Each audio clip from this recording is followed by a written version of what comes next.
কালকে তোর সাথে আমার ঝগড়া হলো, এখন সালাম দিলে উত্তর দিবে কিনা। আসসালামু আলাইকুম ভাই।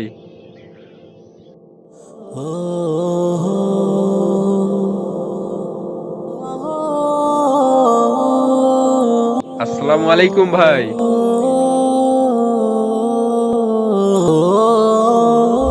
আসসালামু আলাইকুম ভাই।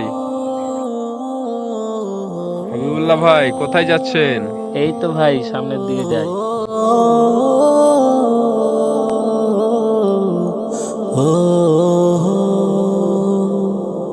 আচ্ছা ভাই, ইসলাম আমাদেরকে সালাম দেওয়ার সম্পর্কে কি শিক্ষা দেয়? সালাম কিভাবে দেওয়া উচিত?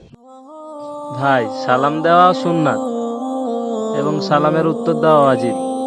হাত নেড়ে বা মাথা নেড়ে সালামের উত্তর দেওয়া এটা ওয়াজিব আদায় হবে না। আজকাল তো সবাই সালামের এভাবেই উত্তর দেয়, কেউ হাত নেড়ে, কেউ মাথা নেড়ে।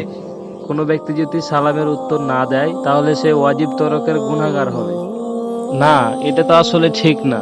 হযরত আব্দুল্লাহ ইবনে উমর রাদিয়াল্লাহু থেকে বর্ণিত, একজন সাহাবী আল্লাহর রাসূল সাল্লাল্লাহু আলাইহি সাল্লামকে জিজ্ঞেস করল, ইসলামে কোন জিনিসটি উত্তম? তিনি বললেন, তুমি খাদ্য খাওয়াবে ও চেনা অচেনা সকলকে সালাম দিবে।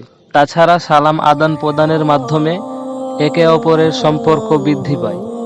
আসুন আমরা সকলেই একে অপরের সাথে সালাম আদান প্রদান করি। আসুন আমাদের সম্পর্কটাকে আরো গভীর করে তুলি।